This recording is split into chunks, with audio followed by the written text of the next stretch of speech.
If you want access to bonus episodes, reading lists for every series of Empire, a chat community, discounts for all the books mentioned in the week's podcast, ad-free listening, and a weekly newsletter, sign up to Empire Club at www.empirepoduk.com.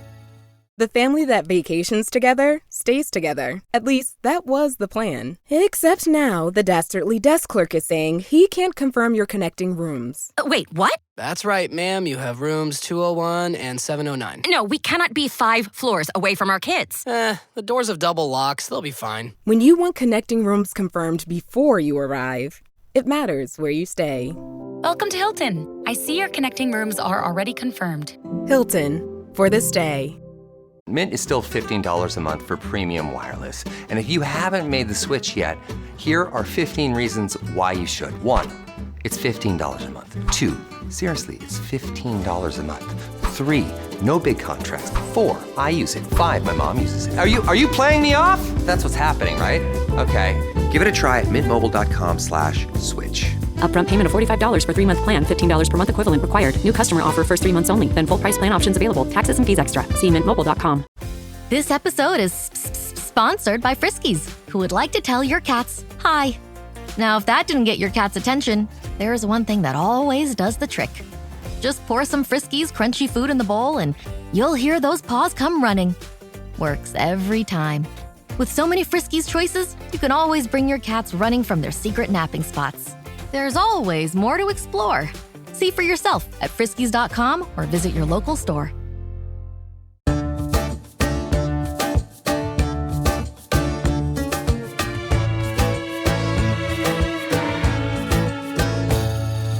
Hello and welcome to Empire with me, Anita Anand. And me, William Dalrymple. And we are starting a brand new series today, one which has been in the news for the last 2 years. How would you put it, William? I mean, the deepest of emotions swirl around the very concept of even discussing this. This is the most divisive subject in the world at the moment, I think it's fair to say. There is such high emotions when talking about Gaza and Palestine and Israel. Never have views on this been more polarized. Friendships have been lost. But what is important, I think, is that we all need to do our best to understand the long background to this story. And that has been notably absent. I haven't seen on a single TV documentary, I haven't seen on a single radio show anything that taught me about the history, the deep history of the story of Gaza. And that's what we're going to try and lay out in the series. Absolutely. So as always on Empire, we sort of try to go back to the very, very beginning. And first of all, you know, one thing that we should all know, Gaza is one of the oldest urban centres on planet Earth. One of the most fought over and contested spaces. We just talked about that for over 3,000 years. And it is also, just look at a map, it's the crossroads between Africa and Asia, the desert and the Mediterranean. So for millennia, because of the geographical location of this place, it's been a crucial strategic and economic hub, once an incredibly rich port. And you might remember when we talked about the Nabateans and got really excited about that, from which spices, incense, perfumes, the things that you perhaps know less about, wines of Asia, reached Greece and Rome through Gaza. And it was also this sort of sentinel fortress guarding the best land route, leading from the Levant, the eastern Mediterranean coastline, all the way to Egypt. And I think one of the consistent things you see in history is that everyone wants to own this and conquer it. And over the centuries, we hear this succession of aggressive foreign empires, the Egyptians, the Assyrians, the Greeks, the Romans, the Turks, and finally the British, of course, coming through and fighting here.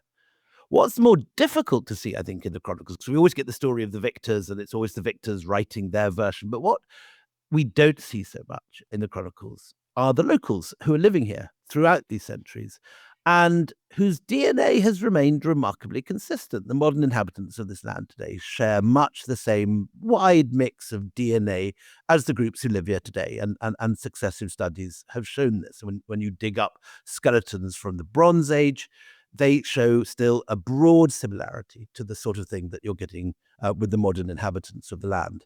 So it isn't like there's been a massive, despite all these conquests, that there's been massive extinctions, if you like. In a very broad sense, the DNA is consistent over the millennia. And of course, today, as we just said, this area is still at war. The people of Gaza are now clinging on, threatened with both starvation and expulsion.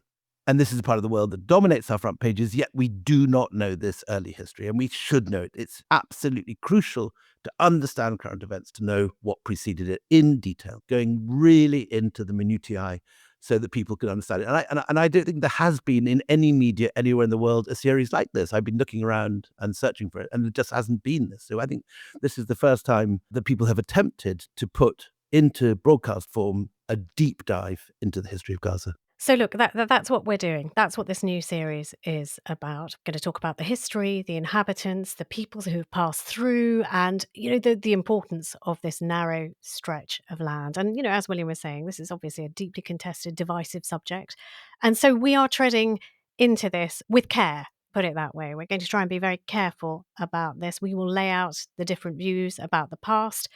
And we do this because we have the hand-holding of some of the top academics in the world on this region. And to start, let me welcome the new Professor of Ancient History at Cambridge, Jo Quinn, author of the magnificent How the World Made the West, a 4,000-year history. Welcome to you, Jo. Thank you. It's an honor to be here. We should say that Jo's wonderful book, How the World Made the West, has just been longlisted for the Cundall Prize for History, which is the world's grandest history prize. So we're all the luckier to have her here. Is that the one you really, really, really want? Or is that one that you That's really... the one I've once been a finalist Yes. for. Didn't even get on the long list this time. Oh, darling. Oh, darling. I didn't want to tap dance over your grief. But yeah, let's do that. Tippity tap. Well done, Jo. I can't think of a nicer person to be displaced by. I feel like I'm being made the Assyrian king here. Yes, you are. And wear your crown with pride, lady. So let's first of all just situate Gaza. I mean, most people who watch the news will know where it is. But let's situate it in old biblical times, if you like. I mean, where do we place it? The city of Gaza, the wider Gaza Strip, as we now call it, is in the southern stretch of the Levantine coast. The Levant, of course, is the name that European travellers gave the region of Western Asia between the Mediterranean and Iraq. So it's literally the land of the rising sun, modern Syria, Lebanon, Israel, Palestine, and Jordan. And the coastal plain is a kind of fairly narrow strip of flat land. It's below the spine of highlands that run all the way down the Levant from north to south. So from Mount Lebanon, the Golan Heights, the West Bank, Jerusalem, they're all part of that very mountainous terrain above the coast. And the plain is a very different world. So it's very good farming land. It's got a pretty gentle climate. But it's also, of course, more open to attack, both from sea and land. And it is, as you said, Anita, it's this bottleneck of communications between Africa and Asia. And Gaza itself is the southernmost port on that coast. And it marks the endpoint, the Mediterranean end of that caravan route that's been bringing spices and incense up from southern Arabia for millennia. The truth is that the population of the cities of the southern Levant, especially the port cities, is always going to be a mix. It would be strange if there weren't both local and non-local elements. And that's what the culture looks like too. It's interesting when Victorian and Edwardian travellers start using that word, Levant, and talk about people as being Levantine, they mean actually mixed, don't they? It's one of the defining features of this region that in the late Ottoman period, when British travellers are first using this word, that you have every community, every religion. And this is not just true of the 19th century when this word is coined, it's equally true of the early centuries that you write about, Jo. And I think what we should say also is it's very fertile. I mean, I think a lot of us think about sand in Gaza. We hear about these tunnels which Hamas are digging through the sand. And I think many of us, particularly seeing the recent photographs of the destruction in Gaza, assume that it's a desert. In fact, the whole point of Gaza is it's very fertile. The Wadi Gaza has underground waters which bubble up and which for millennia have attracted, migratory seabirds. It's where they stop too on their way in every direction. And as we mentioned at the beginning, this is somewhere that has grown not just wine, but the best wine of the ancient world. Sweet wine, like the modern Chateau Yquem, the kind of smartest sweet wine you could possibly buy. That was what Gaza wine was. And last week, actually, I went to an exhibition, which I think, Jo, you're going to go to next week, called The Treasures of Gaza in the Institut du Monde Arabe in Paris. And the first thing you see when you walk into the first hall of that exhibition are these enormous, long amphorae, which archaeologists call torpedo jars, because they do look very like torpedoes, except they're obviously ceramic. And these once held this incredibly sought-after wine that from the most ancient times right up until about the 6th century to Anglo-Saxon times was being exported around the entire Mediterranean and beyond to Britain, because it was so very, very delicious, and the grapes there were so very, very special. Joe, can we go right back to sort of where archaeological record begins, if you like, sort of 2000 to 1500 BCE? I mean, what do we know about the people and the place from then? Okay, so we're in the height of the Bronze Age at this point. So there's these huge inland agricultural empires that are trying to carve up the known world between them. And I should say the known world doesn't include Europe yet, because no one knows much about it and they're even less interested. But from the Gazan point of view, say around 1500 BCE, you've got the Hittites ruling most of Anatolia, modern Turkey to the north. You've got the Mesopotamians, the Babylonian kings in what's now Iraq to the east. And closest of all, so just the other side of the desert, you've got Egypt, which is at this point for 1500 years been an enormously powerful kingdom and empire. And then to the Levant itself is, by contrast, this region of small cities and kingdoms, a lot of cities strung along the coast, a lot of small ports, also along the rivers, along the roads, up to the mountain passes, over to Turkey and Iraq and so on. And all these tiny little polities, might say little powers, they're trying to negotiate their position with and between these bigger empires that surround them. And conversely, all the kind of great kings, the big emperors, are very keen to control the Levant precisely because it lies in between them. It's a zone of communication between them. Very important routes running through it, both by donkey and by sail along the coast. For these kings, controlling trade, travel, and communications is probably the most important thing. One name that comes up very early on in any discussion of the early history of Gaza are the Canaanites. They appear in the Bible. Tell us about that word, because it's a sort of complicated term, isn't it? No one called themselves the Canaanites. No, exactly. So it's basically a generic external name for people who live on the Levantine coast and some of the kind of closer inland areas. So when you first come across it, second millennium BCE, it's used to mean something like brigand or barbarian or something. Who's using it, Joe? You say people... Well, the local kings, basically, because that's who we have the evidence from. The documents, often they're written on their own statues, of these small local kings who are talking about each other, essentially. So they use this term Canaan and talk about Canaanites to mean kind of people who live in other parts of the Levant, nothing very specific, maybe sort of the way that we might use a word like the Midlands or something. And then the Hebrew Bible uses it as, again, a generic term for people who are living in the whole region of the Levant, at least as far as the River Jordan. So this is the promised land. So it's not exclusive to the Bible. You have other people using this term. No. There's lots of other sources for it, but they're all external. As you said, nobody actually calls themselves a Canaanite. And I think this is very common in antiquity. Outsiders naturally group similar looking and sounding people together just for ease of comprehension. Put them in a tidy box with a label on top. That's what we do with people in the past. But it doesn't actually tell us anything about the people themselves. When the Bible talks about, does it only use the word sort of Canaan or Canaanites, or does the word Gaza come in at all? Or is that a much, much later terminology that comes in? I think it would be a different kind of terminology, not necessarily later, because we do have references to Gaza, Ahazatu and so on in the Bronze Age. But I think it's more that the Bible tends to be talking about specific events in specific places, and it's more interested in, for instance, Gath, which is another ancient Philistine center. Oh, we're coming to that. Because there's a great blockbuster giant of a story coming from there. But I wouldn't want to give the impression that it's kind of erasing Gaza. It's just nothing very important in the Bible happens there. Right. Now, the earliest site, Joe, that archaeologists have identified is one that was dug by an Edwardian archaeologist, the great Flinders Petrie. I remember my grandfather, when I was about 10 years old, giving me an old Victorian or Edwardian book of Flinders Petrie's 10 years excavating in Egypt.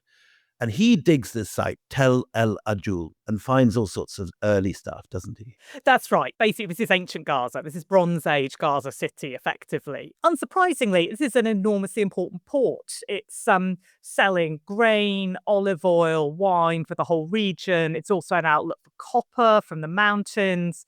You've got evidence in the Bronze Age site for imports from local places, Syria, Jordan, the big kingdoms, Mesopotamia, Anatolia, and so on, but also Crete, Mycenaean Greece, huge amount of material from Cyprus, just across the water. And you also get a lot of sophisticated jewellery and luxury items in the living areas as well. So it's not just a sort of through port. There are people who are actually profiting from all of this, actually in the city itself. And am I right in saying, I mean, correct me if I'm wrong, that the first sort of archaeologically verifiable name, and even a face, is that of Egyptian pharaoh Thutmose III in Gaza? Is that right? Now tell us about Thutmose III, because sometimes I've heard him referred to as the Napoleon of Egypt. Now, what is that all about? Right, yeah, he's sometimes called Thutmose the Great or something like that. So he was this kind of brilliant pharaoh. He was a great soldier, a great general, a great strategist, but he had good training because for the first 22 years of his rule, so he rules for 45 years altogether. And what? Give us the years, give us the era that we're talking about. I know I went Thutmose, which is a very Essex pronunciation in retrospect. I mean, I've heard sort of Thutmoses, Thutmosa. I mean, what years are we talking about? How should I say his name?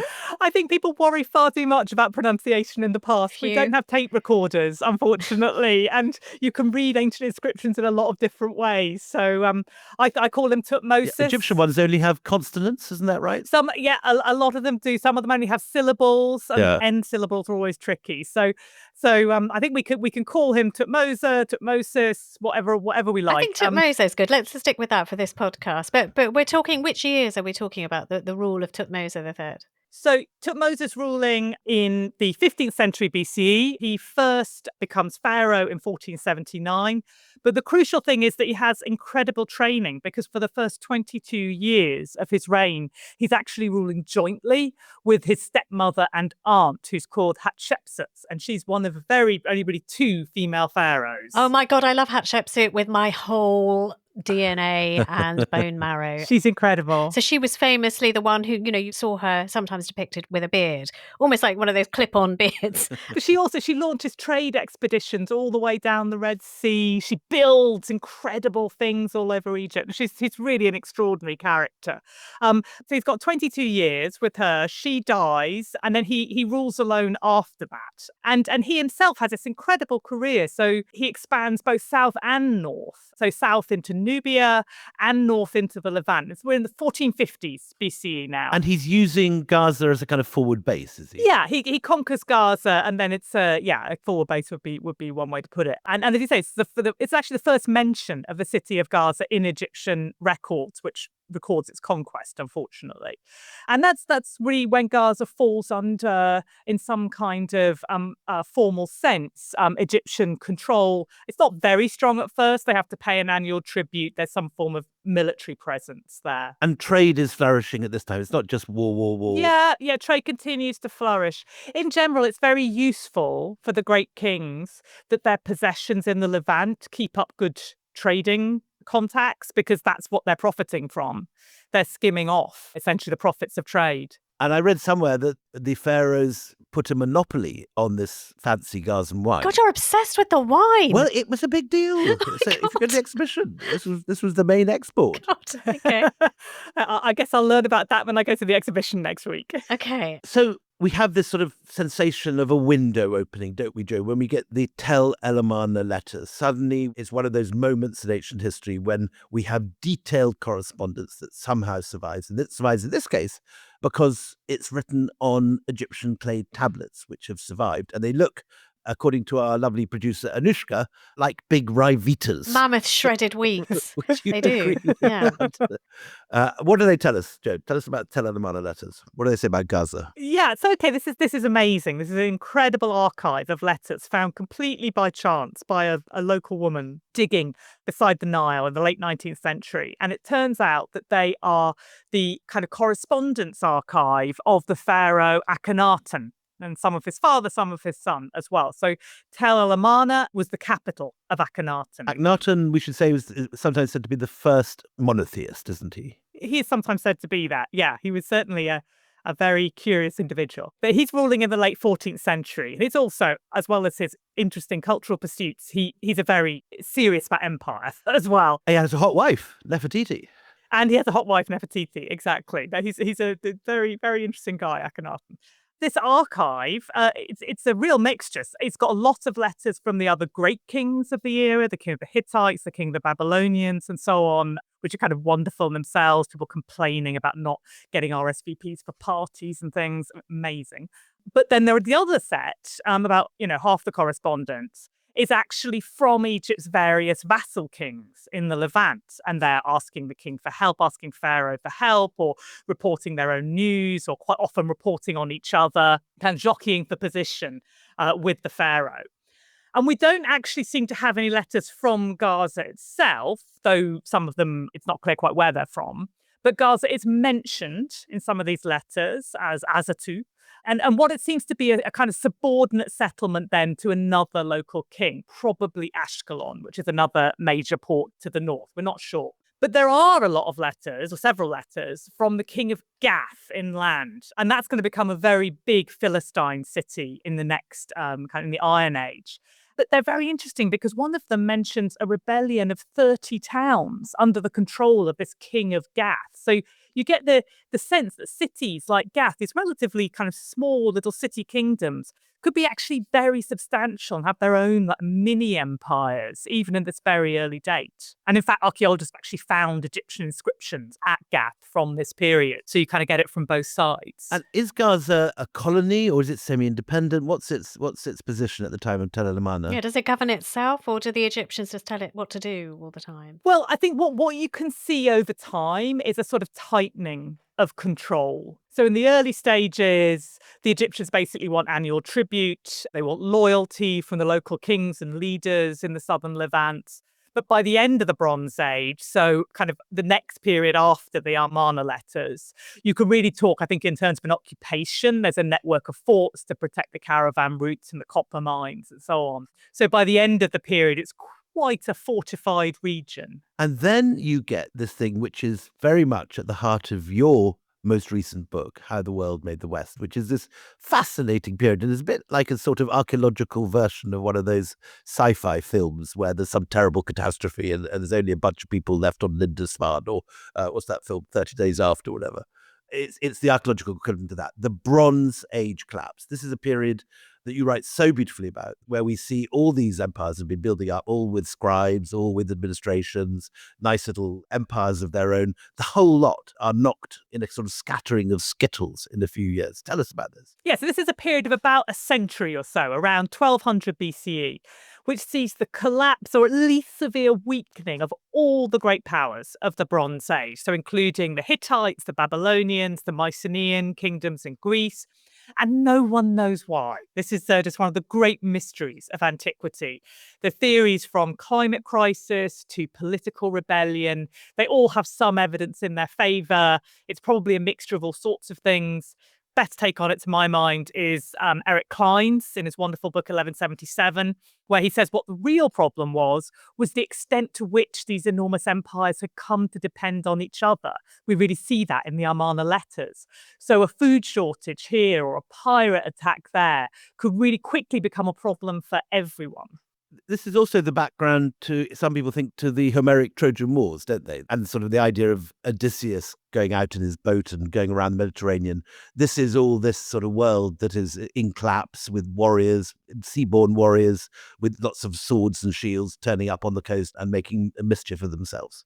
Yeah, absolutely. I mean, what we get in the Homeric epics is a sort of look back at what people then are imagining this period was like 300 or 400 years earlier. But they actually include lots of stories that have just kind of been passed down through the period. So you do get a bit of a sense of what the era was like. And a bit, I think, particularly in the Homeric epics, you get a sense of the anxieties and fears, people who are away from home, don't know if they're ever going to get back again, don't know what's happening in their absence. And that, I think, does capture something about the world in this period. You use the word Philistine, and that to me just the word itself is fascinating because, these days it is a pejorative for somebody who doesn't have culture, who doesn't think about things. But it is part of this story, and it is the name given to a people. Now, I'm fascinated to know who were these people, because some describe them as if they're sort of warrior Vikings. Others describe them as if they're plundering pirates. Who were the Philistines? Well, okay, so for this, we have to think ourselves into that era of the collapse of the Bronze Age. So Egypt hangs on longer than most of the other great kingdoms. But the Egyptian records we have from that period suggest this is a very difficult period for them as well. There are attacks on Egypt itself, rebellions in their occupied territories.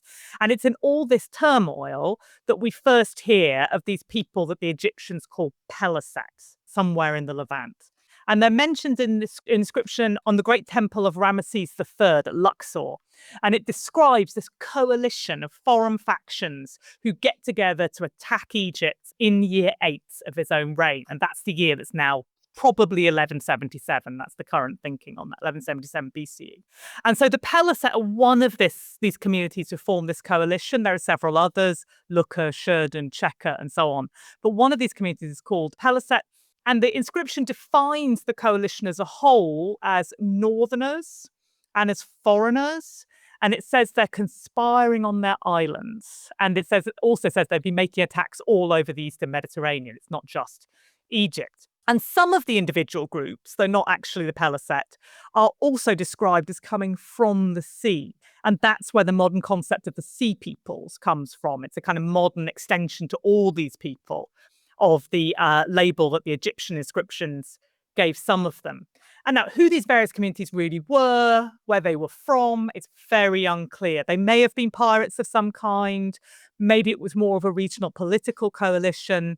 But they also turn up separately in various other documents from this era, not all of them Egyptian. So they're definitely a phenomenon that are taking up attention in this era. Now, in this inscription that we mentioned, Ramesses III mortuary temple at Medinet Habu in Thebes, the capital of Upper Egypt, you actually have pictures of these invaders of Egypt, is the perspective being given in these pictures. And they wear two sorts of different sort of hats, don't they? You can see them because some of them got feathered headdresses and the others have got horned helmets, like sort of Vikings and Victorian picture books. And these guys, according to the inscription of Ramesses III, at Medinet Habu, are defeated by the Egyptians and sent packing. And there's a kind of very self-congratulatory inscription saying their seed is not, their heart and soul are finished forever and ever. And those who came forward together on the seas, the full flame in front of them at the Nile mouths, while a stockade of lances surrounded them on the shore, prostrated on the beach, slain, and were made into heaps of corpses from head to tail. So that's the first time we find these Peliset, or Philistines, or the word which then evolves into Palestinians, being mentioned, and they're already being massacred. There's corpses from head to tail in the very first description that we have them. But the important point is that despite this inscription, they don't disappear. They aren't erased from history. They continue. And in the next half, we're going to see what the Hebrew Bible has to say about these controversial Philistines. This episode is brought to you by Indeed. When your computer breaks, you don't wait for it to magically start working again. You fix the problem. So why wait to hire the people your company desperately needs? Use Indeed's sponsored jobs to hire top talent fast. And even better, you only pay for results.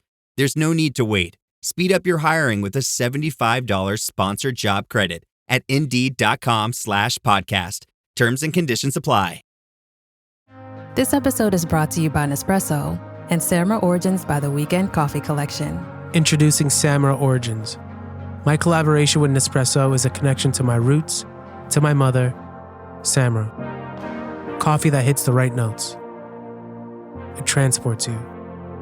Crafted with unique notes and bold, soaring flavors. Experience a taste that moves you. Nespresso and Samra Origins. Discover more at Nespresso.com. If you thought goldenly breaded McDonald's chicken couldn't get more golden, think Golder. Because new sweet and smoky special edition gold sauce is here. Made for your chicken favorites. At participating McDonald's for a limited time. Welcome back. So just before the break, William was telling us about how this description of a massacre of the people who we would now call Palestinians, who then were called the Philistines. So they don't disappear from the record despite this horrific fate that meets them. And they do turn up in the Bible. And here they are described, I think, Joe, right in saying, as, people who live in that coastal plain. The 4 books of the Bible that discuss them, they don't speak about them in complimentary terms at all. I mean, they are sort of denigrated, if you like, untutored, barbaric. And that's why, I mean, when we started talking about this, in that term Philistine, it's a pejorative. Even today, it's a pejorative. So let's just look at what happened in the Bible and how they enter biblical text. So I think there are 3 blocks of stories in the early books of the Old Testament that mention the Philistines. And maybe if I sort of give a précis of each one and then throw it to Joe to great knock idea. back. This will take me right back to my early Bible classes that the monks taught me in my school. Good Catholic boy. This is what Good you need. Catholic Right, boy. go for it. Exactly. Mm-hmm. Anyway, so the first appearance is in the book of Genesis. And in Genesis chapter 21, verse 34, they talk about the patriarch Abraham residing in the land of the Philistines. So you get the impression in this verse, certainly, that the Philistines are there, and patriarch Abraham, who is obviously the father of all the 3 monotheistic religions, Islam, Judaism, and Christianity, all look back to the patriarch Abraham. So, Joe, take us through that. How does he appear in the patriarchal early texts of the Bible? Sure. Okay, so we're in the very earliest part of the story of the Hebrews here. So this is before the Exodus to Egypt. And Abraham is originally from the city of Ur in Mesopotamia. Modern Iraq. Yeah. So his God, Yahweh, persuades him to move his family west of the Jordan to what the Bible calls the land of Canaan. And it promises a land there to him and his descendants. So this is the great kind of starting point for the whole story. Then when he arrives, he finds a local king called Abimelech. And Abimelech is both called the king of Gerar in the Bible, which is a specific city quite near Gaza. And he's also called king of the Philistines. And it's actually quite an odd story. So Abraham's cover story is that his wife Sarah is actually his sister. So this Philistine king believes it's safe to take her for his own. But then Abraham's God comes to the king in a dream and he explains that actually Sarah's already married and that he, the king, will die unless he restores her to Abraham and makes amends. So the king basically calls Abraham in and asks what he was playing at. And Abraham says, "Oh, I thought I'd find godless people here who would kill me in order to get hold of my wife. So we decided to call each other brother and sister instead," which doesn't sound like a great deal for Sarah, but there we are. He also explains that she is in fact his half-sister. But anyway, Abimelech, the Philistine king, gives her back straight away as soon as he hears this. And he also gives Abraham silver and cattle and enslaved people. And he tells him he can settle wherever he likes in his land. So 2 things here. One is that Abimelech actually comes out of the story pretty well. And the other one is that he's already there. The Philistines are already there when Abraham turns up. And that, and we will go into this later, but of course has political repercussions today, and we'll go into that later. Lodge that, put a little bookmark in at that idea. Okay, so the second story. Please let me channel Sister Francesca just for a moment. Can I tell you, the second story is Samson and Delilah. Samson is presented as sort of the strong man of the Israelites, and Delilah as a Philistine woman. This story has been done and redone in popular culture again and again and again. Samson's birth heralded by an angel who says he's going to be consecrated to God from the womb and he shall begin to save Israel from the hand of the Philistines. And that is in the book of Judges. However, things don't go as planned, do they, Joe? What happens in the 16th chapter of the book of Judges in the Hebrew Bible? Yeah. So the Israelites have now, gone to Egypt, come back again, and the Philistines are still there when they get back. Samson is the last of these Israelite judges or kind of generals before the Israelites have kings. And he's famously strong, right? He can slay a lion with his bare hands. He massacres an entire Philistine army with the jawbone of a donkey. As often, the story's really quite weird because Samson isn't doing this as part of a religious crusade. He isn't really doing it on behalf of the Israelites. He's doing it as a kind of personal campaign against people he thinks have insulted him, usually in the area of women. And so he's not a very heroic figure in the Bible. But crucially, he has this incredible strength, and it depends on this vow that he's taken, or his parents have taken, to the Hebrew god, never to cut his hair. And then, this is the story, he falls for this Philistine woman, Delilah, and with the help of a bribe from some local Philistine officials, she works out what his secret is. She gets a servant to cut his hair off while he's asleep, and then she turns him over to the Philistine officials. And now they've got no problem gouging his eyes out. Hence the phrase, eyeless in Gaza. Yeah. I mean, the foolish thing they do is they leave it at that. And they then sort of put him in prison. They put him to work actually in Gaza, in the city of Gaza. They sent him to Gaza and put him to work milling grain for them there. And of course, his hair begins to grow again. So one day they take him out to their temple, the temple of their god Dagon, and they want to make him dance for the Philistines, which he does. You know, he's humiliated. But then he leans against a pillar as if he needs it for support because he's so weak now. And then he pulls the entire temple down on himself and his tormentors. And it's the equivalent of a kind of suicide bombing, effectively. But he doesn't seem to be motivated by religion. I mean, very much by revenge at this point. And more generally, at this point in the Bible, the relations between the invading Israelites, the local Philistines, are definitely on the downturn. Right. And it gets worse because the third story, again, very famous story that's been retold and told a million times. There are pictures and operas and so on about this, is the story of David and Goliath. Michelangelo statues. I mean, he's been done again and again. He's on aprons. I mean, he's everywhere. Yeah. Remind us of the story of David and Goliath, William. So David and Goliath is the story that Goliath, who's from Gath, which is this town that Joe mentioned earlier, which is this big Philistine city on the border with the Israelites. The Israelites are up in the hills in Jerusalem and in Judea, and Gath is the nearest sort of Philistine stronghold to them. And there's a whole lot of stuff which goes on. First of all, there's the Battle of Ebenezer, which is sometimes said to take around 1050 BC, when the Philistines crush the Israelites, destroy their capital at Shiloh, and capture the Ark of the Covenant, the sacred symbol of Yahweh, and the Israelites' most sacred object, which, of course, is what the first Indiana Jones movie was all about, trying to re-find the Ark of the Covenant. Anyway, it's carried off to another Philistine city called Ashdod by Goliath. And Goliath is the Philistines' massive champion. He's got armor. He's this big, strong guy. The Philistines advance into the hill country, and the Israelites produce a military commander, Saul, but he's afraid to do battle. And it's at this point that David appears. And David has a slingshot, and he's just a little boy. He's a shepherd boy, and he takes these smooth pebbles and takes on Goliath single-handed, and he puts a slingshot straight between his eyes, and that's the end of Goliath.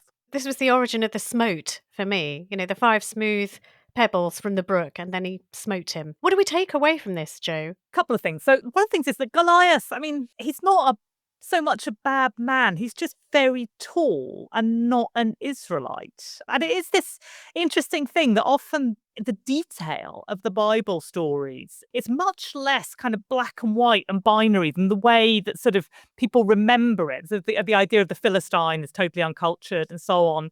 I mean, that doesn't come out of a sort of detailed, nuanced reading of all the stories in the Bible about Philistines. That's a general kind of big, broad paintbrush idea. And that's a kind of shame in a way, because some of the detail is great. And I mean, the story of David and Goliath, I think one of the things that's really interesting here is that it's set up as an epic conflict. But we have to remember this is all very local. It's fewer than 50 kilometers from Gath, which is the hometown of Goliath, to Jerusalem, where David later rules as king.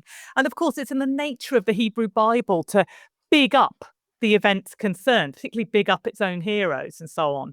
But this is local social drama, really. I mean, if it was on TV now, we're looking sort of Call the Midwife kind of scale.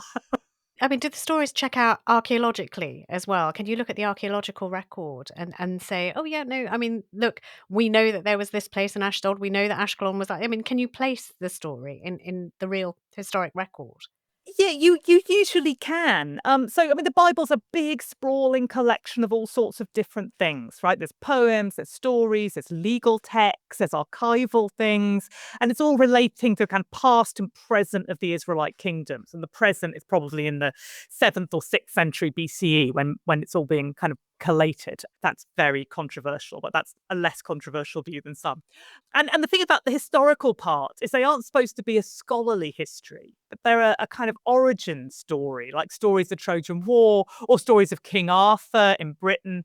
It's a way of kind of explaining the way we live. And it's not science fiction. So these cities really did exist. It's based on real places. It's written in the real places. The kingdoms of Judah and Israel really existed. The Philistines, 5 Philistine cities it talks about really exist. Even some of the individuals turn up in inscriptions from the right period and so on. David's finally turned up, hasn't he? The people were looking for him for years, and now definitely unequivocally he was a historical character. The House of David. The House of David, yeah. I think the way to look at it is, King Solomon may have existed, we don't know, but he probably didn't live with 700 wives and 300 concubines. There's this bigger sense in which it sets up, for the storytelling aspect, it sets up these dichotomies between large groups, us, the Israelites, them, the Philistines, and so on, that doesn't necessarily reflect the way people actually living in the era it's talking about, 400 or 500 years beforehand, actually saw what was going on. Yeah. I mean, look, this entire era that we're living in is one of febrile contest and argument, and even the archaeological record is hotly debated at the moment. So there was a recent controversial report that said Philistines were foreigners, they weren't people of the land, that they were from Greece. It was tweeted, I think, by the Israeli Prime Minister Benjamin Netanyahu. Then it was critiqued by Israeli archaeologists who said, no, you don't know what you're talking about. I mean, what do we know is fact? And what has developed as noise over whether they were people of the land or people who came from the Aegean to the land? This is what we'd love you to clarify, Jo, because there's quite a lot of early accounts, particularly from the kind of 1950s, 1960s, which assume that the Philistines are from the Aegean. And you see a lot of that, but you do not believe that. Do you think that they are local? Really, what the Bible says too, quite clearly. I don't know where they're from, personally. I don't think we've got enough evidence to say that they aren't local, or indeed that they aren't not local. I think it's very interesting the way that modern scholars have persisted for a long time, a lot of modern scholars, in seeing these Philistines or Peliset as sea peoples, which is what they're almost but not quite called in the Egyptian sources, and seeing them as outsiders. But this idea really, it comes from the late 19th century. It's this theory of the Philistines as invaders or perhaps refugees from usually the Aegean, but from somewhere north. Tied up sometimes to the Trojan War in some early Victorian accounts. Absolutely. And it's all coming out of this era when a lot of Europeans are very concerned about the threat of invasion. We're basically talking about the aftermath of the Franco-Prussian War. We're talking about the years leading up to the First World War. So this is not an unreasonable thing to be preoccupied with. It sort of seeps into the way they see the ancient world. From what we know about these people from contemporary sources, which are, of course, very, very scarce, some of them may have been from elsewhere in the Mediterranean. So there's a group called the Lucca, which are very plausibly associated with Lycia in southern Turkey, for example. Others might have been in the Levant all along. They might have been returning home from perhaps trading or piratical careers that didn't work out so well during the collapse of the Bronze Age, when trading kind of collapses as well. Some of them are definitely on the Levantine coast in sources from the 14th century. We don't have that for the Peliset themselves. Ramesses' inscription, the one we were talking about, that doesn't only describe a sea battle between the Egyptians and these invaders, it also talks about a land battle against people, which do include the Peliset, in a place called Jahi, which is another Egyptian word for the Levant. And that's got illustrations too, and it shows warriors, but it also shows their families in ox-drawn wagons. So it suggests a kind of revenge attack on people in their own homes because they're not going to be taking their families on an invasion campaign with them. So there's all sorts of suggestions that they are, at least by the 12th century, some of these Peliset or Philistines are in the Levant. Can I ask you though, I mean, with all that nuance and all of that, so couching it, and we still have so much yet to know, can we say though, in this period, the late Bronze Age, that you have an Israelite identity and a Peliset, Palestinian, Philistine identity, that these are crystallizing at that time? Well, what you can say is that along with the collapse of the Bronze Age, collapse of Bronze Age power, you get this incredible proliferation of new polities and peoples and identities and so on all across the Levant. It's not just Philistines and Israelites, it's also Ammonites, Edomites, all sorts of things. And another problem is that we often don't have people's own words for the way they see themselves from this early period. We never have that for the Philistines. So you have to look for clues that people are forming some form of communal identity or affiliation. And one possibility in terms of the Philistines is that the archaeology shows that the Philistine sites tend to have quite a large proportion of pig bones. That pork is very popular in a lot of these sites. And perhaps that's just a fashion, perhaps that's just a preference. One of the theories is that actually shows people distinguishing themselves from their next door neighbours, in this case, the Israelites. And of course, traditionally pork is prescribed in the Israelite tradition and doesn't turn up to any extent in the archaeology. So I think that you can maybe see some people who are saying we are not like our neighbours. What they are positively considering themselves to be is really hard to say. And in general, in antiquity, most people identify on a much smaller level than we would consider today. So the city, their clan, maybe a particular god who only belongs to a small group of people and so on. So it's a problem for sort of looking back at the ancient history of what we would now call ethnic groups. Let's move on to the biggest excavation of a Philistine site, which is Gath, which is the home of Goliath. And two interesting things seem to have come out lately from what I've read in the Israeli newspapers.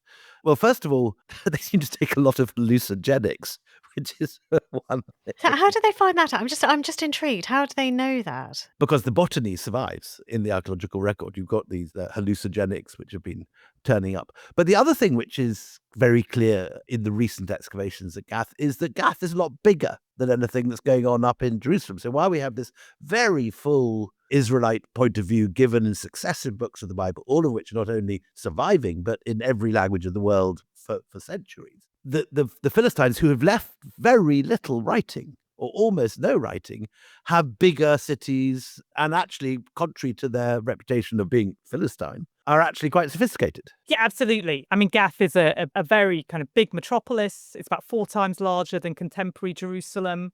It's the largest Philistine city that we know.